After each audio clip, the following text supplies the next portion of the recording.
this idea that we are going to show the world the compassion of the United States legal system and the full power. People find that in the extremist Muslim world, they find that to be weakness. Weakness and laughable. Keep in mind, you know, this is, first of all, you and I have talked on your radio show before, this is about religion.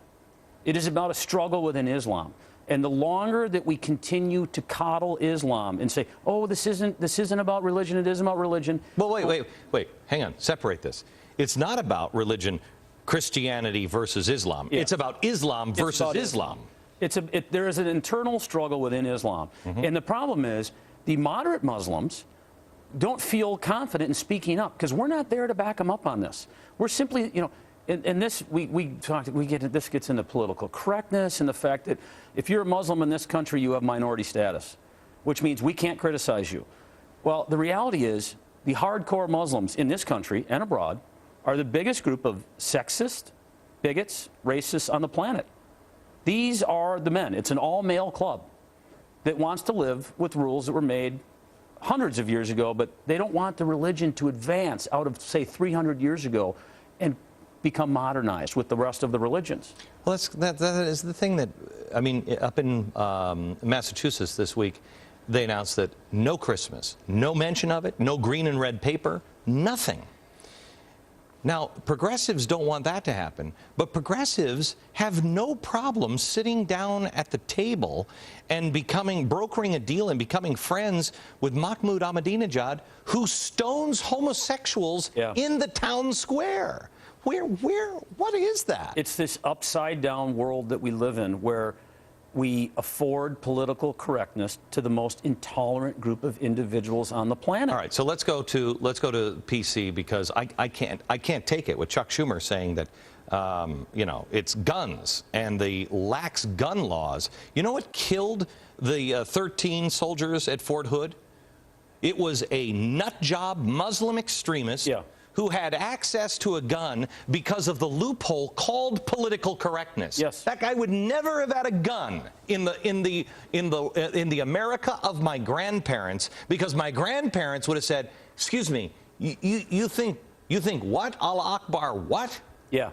You're a soldier of Allah. Yeah.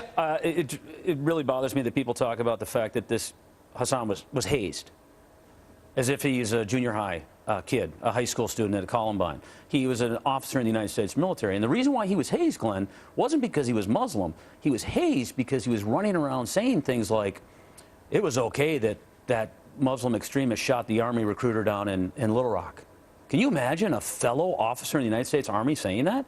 Of course these guys were upset with him and they didn't feel comfortable around him. The system wouldn't push him out, so these guys isolated him. I have been warning about this for years, though. Let me tie this one thing together.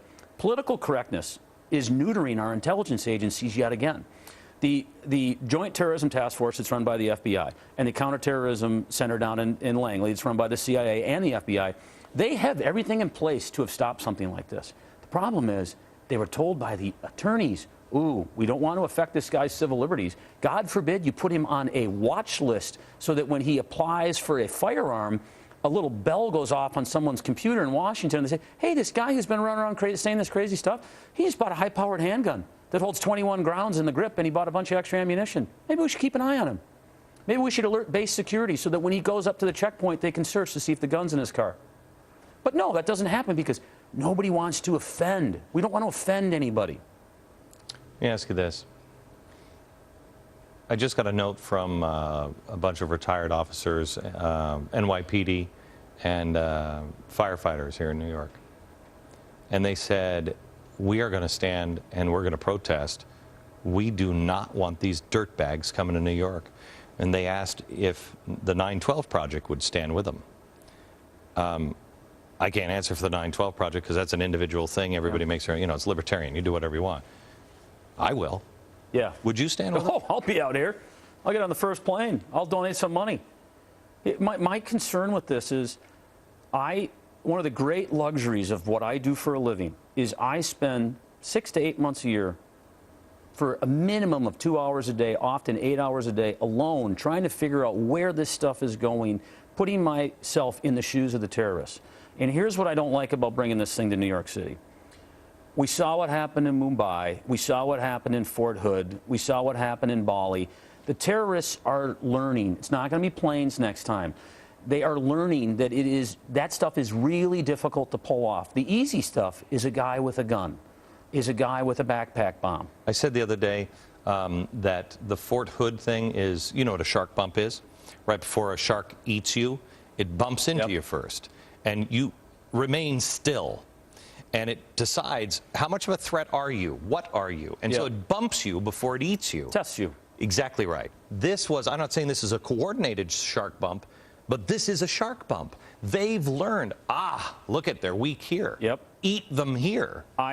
The plot in my 10th book, Extreme Measures, exposes this kind of nightmare scenario that is low-tech, not high-tech.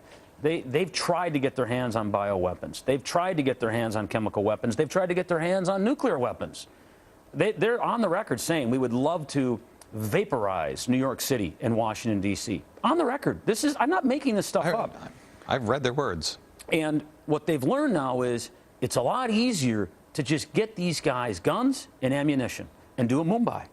Get hand grenades, Molotov cocktails, go take over a hotel, burn it down. And yes, the New York City Police Department is the finest police department in the world. They're to the limit. But yes, they're to the limit. Why invite this? That's my point. Yeah, that's what I mean. Why invite it? Hey, Guantanamo is not perfect. But you know what? War never is. Let me ask you this. They're thinking now about putting the prisoners from Guantanamo, and it's a great stimulus. Look at how many, these senators and these congressmen are actually saying, look at how many jobs this will create. Think this through with me. Here, you're a fiction writer. Tell me if this sounds plausible. You put a prison in Illinois. It's all the worst of the worst, the Guantanamo people. Well, you got to allow them to have the rights of having visitors. So now you have the worst of the worst coming to visit the worst of the worst, and they're coming through O'Hare, and they happen to be in the town with the tallest building in America. Does that sound like they're going to be trouble? I don't think the citizens of Chicago will go for that. I think they will. You think they will? No. I think the citizens of Chicago will politicians will go for it because of the money. Yes, they will be exactly like the citizens of America. Do you know that health care now is 1 point less in the polls, 1 point less than Hillary Care was? And remember how toxic Hillary Care was? Yeah. They didn't even want to. You don't call it Obamacare because it makes people think of Hillary Care. It's 1 point less in the latest polls, and yet they're going to jam it through. I think the people of Chicago will say the same thing that the people of America have been saying about health care, but they will jam it through. This group jams it through. Eric Holder did it. Eric Holder, instead of doing the right thing here and trying these guys in a military tribunal, which he was getting some pushback from the Pentagon, but you know what?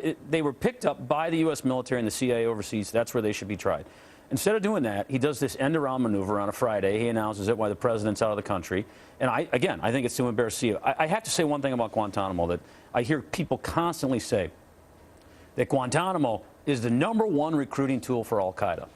And I hear that all the time, and I think, really, show me how many terrorists we've caught that say they joined al-Qaeda or the Taliban or some other organization and say, I joined because of Guantanamo.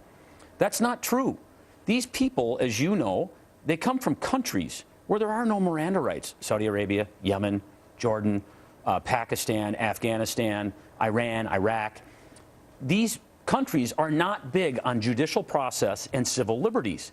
To think that Guantanamo has become the #1 recruiting tool for these guys loses sight of the fact that they hit us on 9/11. Why? Why did they do it?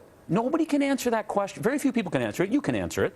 They did it because, A, they said we had military bases in Saudi Arabia, B, our relationship with Israel, and C, this is the big one, they don't like our culture. They don't like the fact that we're talking about equality of the sexes. They don't like the fact that you can actually come over here and promote your religion. You ever tried to go over to Saudi Arabia with a couple of Bibles in your suitcase and see what happens? No, and I don't think I'm going to try. Yeah. We're going to talk more with Vince Flynn coming up in a second.